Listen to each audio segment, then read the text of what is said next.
ماہنامہ دریافت سے انتخاب کی سیریز کے سلسلے میں ماہنامہ دریافت کے شمارہ نمبر 12 سے اداریہ منتخب کیا گیا ہے۔ قمر جمیل صاحب کا یہ اداریہ جو کہ ماہنامہ دریافت کے شمارہ نمبر 12 میں شائع ہوا بلا عنوان۔ آج دریافت ڈیجیٹل میں قمر جمیل صاحب کا بلا عنوان اداریہ پیش کیا جا رہا ہے۔ سماعت فرمائیے اداریہ قمر جمیل، آواز و پیشکش ظفر جمیل۔ اداریہ قمر جمیل۔ جن مسائل سے مغربی فکر آج دوچار ہے ان سے واقف رہنا بھی ہماری اپنی ذمہ داری ہے۔ دریافت کی یہ کوشش ہے کہ ہمارے پڑھنے والے مغربی فکر، مغربی ادب اور فنون لطیفہ کے نئے رجحانات سے واقف ہوتے رہیں۔ اس لیے کہ دنیا سمٹ کر اس قدر قریب آ گئی ہے کہ یورپ اور امریکہ کی فکری ترقی یا اس کا بحران ساری دنیا کو اپنی لپیٹ میں لے سکتا ہے۔ بنیادی طور پر اسپنگلر نے کہا تھا کہ یورپ زوال سے دوچار ہے۔ سوروکن نے باضابطہ طور پر یہ ثابت کرنے کی کوشش کی ہے کہ یورپ نہ صرف صداقت اور اخلاق کے دائروں میں بحران کا شکار ہے بلکہ یورپ کے فنون لطیفہ بھی سنجیدہ بحران سے دوچار ہیں۔ ہم نے اسٹرکچرلزم پر گفتگو چھیڑ کر دراصل یورپ کی جدید ترین صورتحال سے واقف ہونے کی دعوت دی ہے۔ یورپ کی تقلید کی دعوت ہرگز نہیں دی ہے۔ ہمارے لیے تو یہ مسئلہ بھی پریشان کن ہے کہ نوجوان نسل میں شاعر، موسیقار، افسانہ نگار اور اداکار موجود ہیں، لیکن ادب کی تنقیدی صلاحیت رکھنے والے نوجوان دور دور تک نظر نہیں آتے۔ بہت کم نوجوانوں میں یہ صلاحیت موجود ہے کہ وہ معروضی طور پر شاعری یا افسانوں کا تجزیہ کر سکیں۔ ویسے پاکستان میں محمد حسن عسکری، پروفیسر ممتاز حسین اور ڈاکٹر وزیر آغا کے بعد اس مقام پر فائز ہونے والے نقاد کم نظر آتے ہیں۔ اگرچہ کچھ لوگ ہیں بھی تو ان کی تعداد بہت تھوڑی ہے۔ ایسی صورتحال میں ہمارے نوجوانوں کی توجہ زیادہ سے زیادہ تر علم و دانش اور تنقید کی طرف ہونی چاہیے۔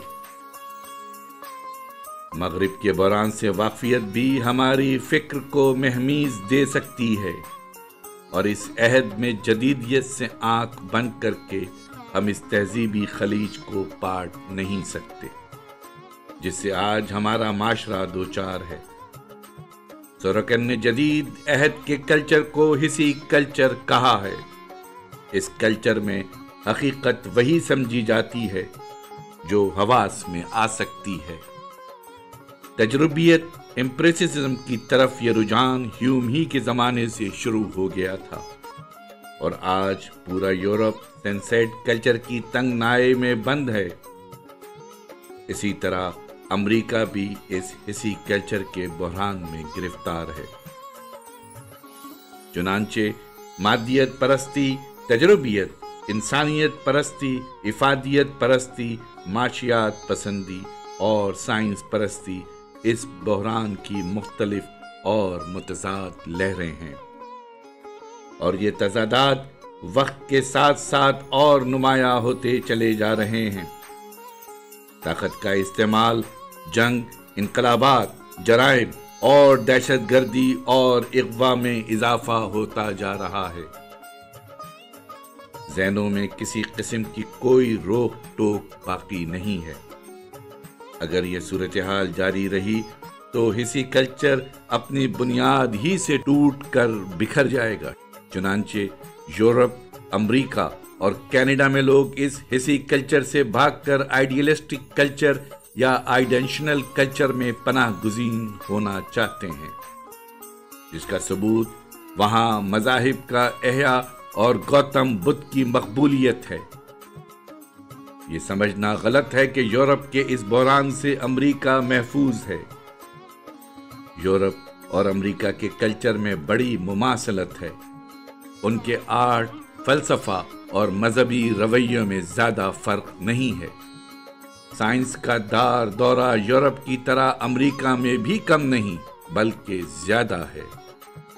امریکہ میں یورپ کے مقابلے میں تحقیقاتی ادارے، یونیورسٹیاں، کالج، اسکول زیادہ کام کر رہے ہیں۔ سائنس اور ٹیکنالوجی دونوں کی ترقی حیرت انگیز ہے، اور سائنس ان دونوں بر اعظموں میں مذہب کے درجے پر فائز ہو چکی ہے۔ دونوں بر اعظموں میں حواس خمسہ کی گواہی حقیقت کی بنیاد ہے۔ شریعت اور مذہبی عقلیت پسندی کی جگہ تجربیت لے چکی ہے۔ منطقی اثباتیت، حقیقت پسندی اور نتائجیت کا زور ہے۔ چنانچہ وہاں تنقیدی رجحانات اور لا اداریت بڑھتے جا رہے ہیں۔ پو، وٹمن، میلول کی فطرت کی طرف مراجعت اور ایمرسن کی ماورائیت امریکہ میں اب کہیں نظر نہیں آتی۔ یہ نہیں ہے کہ امریکہ یورپ کی نقل کر رہا ہے، بلکہ ان دونوں براعظموں کے کلچر میں ایک ہی روح کار فرما ہے، اور ایسا لگتا ہے کہ مستقبل میں بھی ان کا رویہ یکساں ہی رہے گا۔ ذہنی بیماریوں اور جرائم کی تعداد بڑھتی جا رہی ہے۔ امریکہ کے 14 بڑے شہروں میں 1920 اور 1930 کے درمیان جرائم میں ملوث افراد کے سلسلے میں گرفتار ہونے والے افراد کی تعداد دگنی ہو گئی۔ اسی طرح 1900 سے 1930 کے درمیان جرائم کی تعداد میں اضافہ ہوا ہے۔ یورپ کے ملکوں میں بھی صورتحال اس سے کچھ مختلف نہیں ہے۔ اس کا مطلب ہے کہ مغربی معاشرہ تیزی سے ذہنی طور پر بے ترتیب ہوتا جا رہا ہے اور اخلاقی طور پر غیر متوازن۔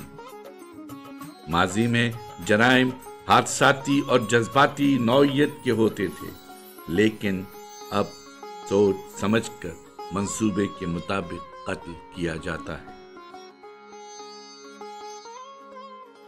جدیدیت دراصل ندرت اور استعجاب، سرپرائز کی جمالیات سے تعلق رکھتی ہے، کیونکہ نئی چیز ہی غیر متوقع ہوتی ہے۔ جدیدیت کی روح بنیادی طور پر تنقیدی ہے اور یہ اپنی نفی آپ کرتی ہے۔ جدیدیت اپنے فوری ماضی سے فرار تو اختیار کرتی ہے، لیکن قدیم ترین ماضی میں پناہ گزین بھی ہو جاتی ہے۔ جدیدیت کا ماضی ایک نہیں کئی ہیں۔ ایک ماضی سے بھاگ کر یہ دوسرے ماضی میں پناہ لیتی ہے۔ اس کے لیے نہ مستقبل موجود ہوتا ہے اور نہ ماضی، بلکہ حال ہی سب کچھ ہے۔ اس شمارے میں ہم جناب قاضی قیصر الاسلام کا ایک ترجمہ جو انہوں نے دریدہ کے ایک ٹیلی ویژن انٹرویو سے کیا ہے شائع کر رہے ہیں۔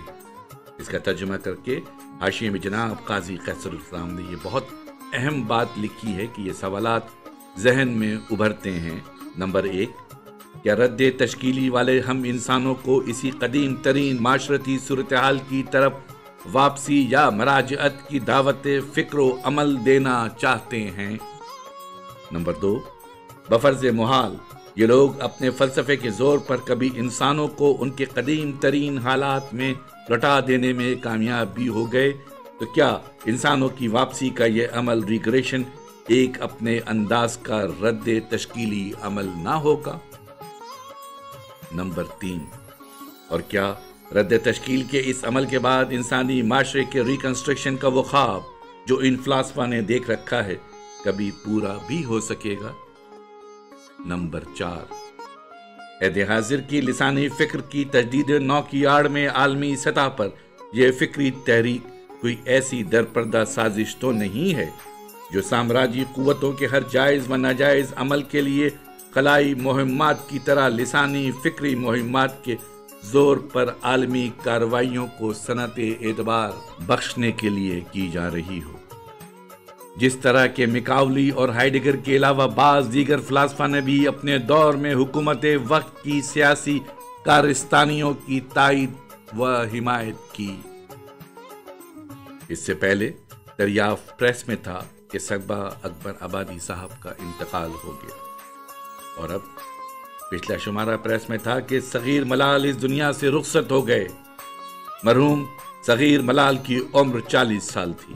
ان کا ایک شعری مجموعہ اختلاف شائع ہوا تھا، کہانیوں کا ایک مجموعہ شائع ہوا جس کا نام انگلیوں پر گنتی کا زمانہ۔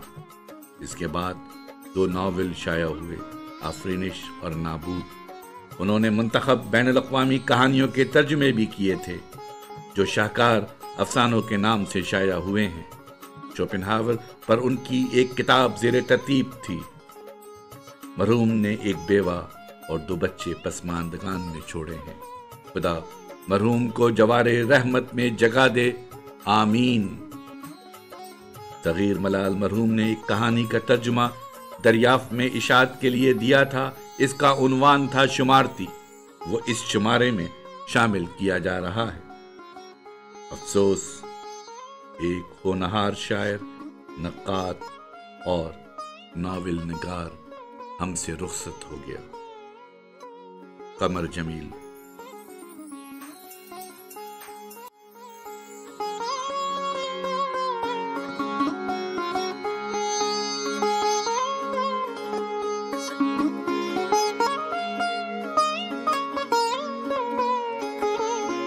آواز و پیشکش ظفر جمیل۔